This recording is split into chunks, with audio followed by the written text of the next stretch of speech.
అవును మీరే. మీ వల్లే ఇదంతా. మీరు చెప్పు ఉండాల్సింది కదా చోలే భటూరేకి అని స్నేహ అంటుంటే గట్టిగా నవ్వేశాడు సూర్య. నేను ఇక్కడ ఏడుస్తుంటే మీకు నవ్వొస్తుందా అని అడిగింది స్నేహ. లేదు లేదు, చోలే భటూరేనా, సూరజ్ గంట అంటున్నావా అని నవ్వుతూ ఉన్నాడు సూర్య. అవును, వెళ్ళి చెప్తారా? చెప్పండి, నాకేం భయం లేదు అంది స్నేహ. అబ్బో, భయం గురించి ఎవరు మాట్లాడుతున్నారో చూడు, కామెడీ అని సూర్య అంటుంటే, అరే పాపం అమ్మాయి, అది ఫ్రెషర్ అను కొంచెం కన్సర్న్ కూడా లేదు మీకు. ఇంత లేట్ నైట్ నేను ఎప్పుడు ఒక్కదాన్ని బయట లేని తెలుసా అంది స్నేహ. హలో హలో, టైం ఇప్పుడు 9:30 స్నేహ అన్నాడు సూర్య. స్నేహ, నీకు మాట చెప్పనా? నిజానికి నాకంటే వాడే చాలా బ్రిలియంట్.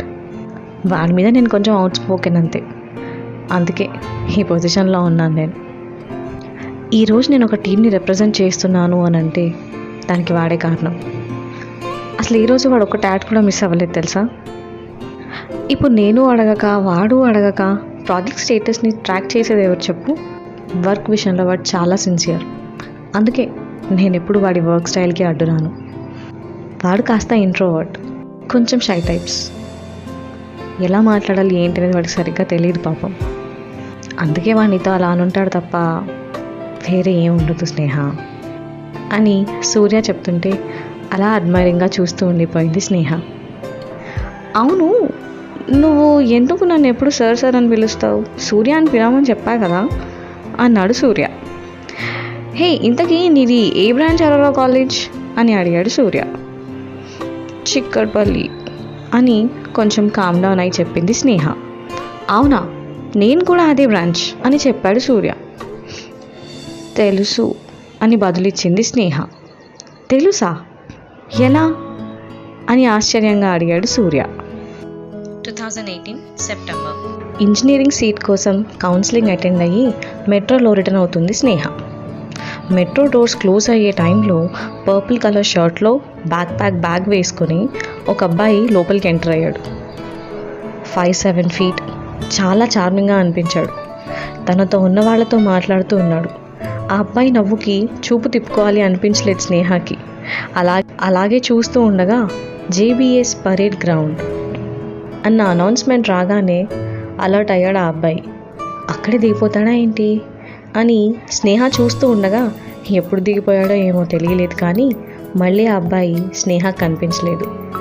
6 months తర్వాత, ఏయ్ చెప్పమన్నాడు కదా, చెప్పు, సీనియర్స్ అంటే రెస్పెక్ట్ లేదా అని అడుగుతున్నాడు ఒకడు.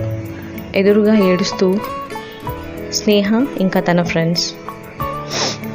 సార్, నాకు అలా చెప్పడం రాదు సార్ అంటూ ఏడుస్తూ మాట్లాడుతుంది స్నేహ. రే, అక్కడ బస్ స్టాప్లో ఏదో గొడవ జరుగుతుందిరా అని ఒకడు వచ్చి చెప్పగానే, అవునా పద అంటూ ఒక 4 గ్యాంగ్ కలిసి వెళ్ళారు. రేయ్, ఏం జరుగుతుందిరా అని అడిగాడు ఒకడు ఆ గ్యాంగ్లో వాడు. అన్నా, వీళ్ళు మన కాలేజ్ కాదన్నా, పక్క college, common bus stop share చేసుకుంటున్నామని మా కాలేజ్ గర్ల్స్ని ర్యాగింగ్ చేస్తున్నారన్నా అని చెప్పాడు అక్కడున్న స్నేహ క్లాస్మేట్. క్యాంపస్లో చేస్తే అది ర్యాగింగ్, కాలేజ్ బయట చేస్తే టీజింగ్. చల్ దొబ్బండి ఇక్కడి నుంచి అని ఒక వాయిస్ వినిపించగానే తల కిందికేసుకొని ఉంచిన స్నేహ మెల్లిగా తలెత్తి చూసింది. తను మెట్రోలో చూసిన ఆ చార్మింగ్ అబ్బాయే. రేయ్, వీళ్ళందరినీ పంపించేసే అని చెప్పాడు ఆ అబ్బాయి. అక్కడున్న వాళ్ళతో మాట్లాడుతూ తనుంటే వెనక్కి తిరిగి చూస్తూ బస్ ఎక్కేసింది స్నేహ. ఆ నెక్స్ట్ డే, హే స్నేహ, నిన్న మన హెల్ప్ చేసింది చూడు, అతను మన సీనియరే, ఫైనల్ ఇయర్ స్టూడెంట్ సూర్య అంట అని స్నేహ ఫ్రెండ్ చెప్పగానే, అవునా, పద పద పద అని తన ఫ్రెండ్ని తీసుకొని 4th floorలో ఉన్న ఫైనల్ ఇయర్ సెక్షన్కి వెళ్ళింది. సూర్య వాళ్ళ ఫ్రెండ్స్తో నవ్వుతూ మాట్లాడటం అలాగే చూస్తూ ఉండిపోయింది స్నేహ. హే స్నేహ, స్నేహ అని పిలిచింది స్నేహ ఫ్రెండ్ కీర్తి. ఏంటి అట్లా చూస్తూ నిలబడ్డావు, వెళ్ళు అని కీర్తి అనగానే, ఎక్కడికి అని కంగారు పడింది స్నేహ. అంటే నువ్వు థ్యాంక్స్ చెప్పని కాదా నన్ను ఇక్కడ దాకా హడావిడిగా తీసుకొచ్చినావు అడిగింది కీర్తి. అంటే అది చెప్పాలనే ఉంది, కానీ అమ్మో నాకు భయం, వెళ్ళిపోదాం కదా కీర్తి అని స్నేహ తీసుకెళ్తూ ఉంటే ఉండు ఏం కాదురా అంది కీర్తి. కీర్తి నీకు దండం పెడతాను, వెళ్ళిపోదాం, పద పద ప్లీజ్ కీర్తి అని కీర్తిని అక్కడి నుండి తీసుకెళ్ళింది స్నేహ. నీ పాగలదాన్వా, చెప్పేసి వచ్చినట్టు అయిపోయేది కదా అంది కీర్తి. చెప్పాలనే ఉంది కానీ అని స్నేహ ఆలోచిస్తుంటే, జరాగు, నువ్వు చెప్పాలనుకునేది థ్యాంక్స్ కాదా అడిగింది కీర్తి. అంటే అని స్నేహ మెలకలు తిరుగుతుంటే, మంచిది ఇక అయినట్టే నాడు అని అక్కడి నుండి వెళ్ళిపోయారు స్నేహ ఇంకా కీర్తి. అదే రోజు ఈవినింగ్, స్నేహ సీనియర్లు ఏమైనా మీ సెక్షన్కి వచ్చిండ్రా అడిగింది కీర్తి.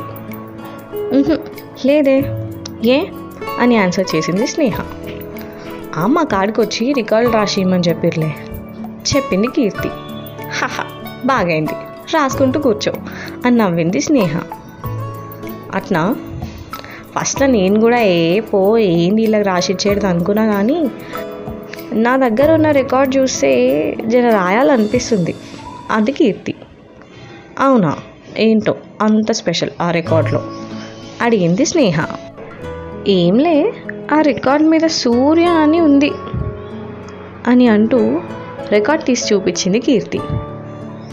అవునా అని స్నేహ కీర్తి దగ్గరున్న రికార్డ్ తీసుకుంది. ఆర్ సూర్య అన్న పేరు చూసి, నేను రాస్తానే ప్లీజ్ ప్లీజ్ అని స్నేహ అడగగానే, అట్నా హహా రాసుకుంటా కూసోపో అని స్నేహ అన్న మాటలు తనకి రిటర్న్ ఇచ్చేసింది కీర్తి. ఒక 2 days తర్వాత, మంచి ఉండదు స్నేహ, నేను బోనే అని కీర్తి అంటుంటే, వెళ్ళవే అంటూ కీర్తిని తోసింది స్నేహ. ఫైనల్ ఇయర్ క్లాస్ రూమ్లోకి తడబడుతూ ఎంటర్ అయింది కీర్తి. అన్న నమస్తే అన్న మీ రికార్డ్ అన్నా అని సూర్య చేతిలో రికార్డ్ పెట్టింది కీర్తి. నైస్ థ్యాంక్స్ అని సూర్య అంటూ ఉంటే, కీర్తి అని తన పేరు చెప్పింది కీర్తి. థ్యాంక్స్ కీర్తి అన్నాడు సూర్య. అన్న మీ మిగతా రికార్డులు కూడా ఉంటే ఇచ్చేసేయి, రాసేస్తా అంది కీర్తి. సూర్య ఇంకా తన ఫ్రెండ్స్ అడిగి మరి కీర్తి రికార్డులు తీసుకుంటున్నందుకు ఆశ్చర్యంగా చూశారు. అంతే, మళ్ళీ వేరే రికార్డులలో రైటింగ్ తేడా ఎందుకని అని కీర్తి అంటుంటే, ఓహో అన్నారు సూర్య ఫ్రెండ్స్. ఊరుకోండ్రా, ఏదో అభిమానం కొద్దీ అడిగింది, ఇచ్చేద్దాంలే, ఇదిగో కీర్తి తీసుకెళ్ళు అని రికార్డ్ ఇచ్చి పంపించేశాడు సూర్య. అంటే ఆవేశాన్ని ఆపగలం కానీ అభిమానాన్ని ఆపలేం కదరా అని కోపంగా చూస్తున్న తన ఫ్రెండ్స్ నుండి తప్పించుకొని వెళ్ళిపోయాడు సూర్య. ప్రజెంట్, అంటే ఆ రోజు నా రికార్డులన్నీ రాసింది అని సూర్య అడిగితే, నేనే అని జవాబిచ్చింది స్నేహ. అవునా, అవి కీర్తి రాసిందనుకొని నేను దానికి చాక్లెట్ కూడా కొనిచ్చా అన్నాడు సూర్య. తెలుసు అంది స్నేహ. కొంచెం క్వశ్చన్ మార్క్ ఫేస్ పెట్టిన సూర్య మొహం చూస్తూ, అంటే ఆ చాక్లెట్ దాన్ని ఇవ్వమని అడిగితే ఇవ్వలేదు, అందుకనే దానికి వేరే చాక్లెట్ కొనిచ్చి నేను అది తీసేసుకున్నా అని స్నేహ చెప్పగానే, ఏంటి 50 రూపాయల చాక్లెట్ కోసం 150 రూపాయలు ఖర్చు పెట్టావా అని అడిగాడు సూర్య. అంటే అది మీరిచ్చారని అని స్నేహ అంటూ ఉంటే, sir would you like to have anything else అనుకుంటూ వచ్చాడు వెయిటర్. నథింగ్, చెక్ ప్లీజ్ అన్నాడు సూర్య. ఆ తర్వాత ఏం జరిగింది వచ్చే వారం ఇంకో ఎపిసోడ్లో తెలుసుకుందాం. ఇంకో మాట, ఈ పాడ్కాస్ట్ నీకు నచ్చితే నలుగురికి చెప్పే, నచ్చకపోతే నాకు చెప్పు, వీలైతే సబ్స్క్రైబ్ చేసేసి కుదిరితే గంట కూడా కొట్టే. ఏంటి ఉన్నా మరి, టాటా.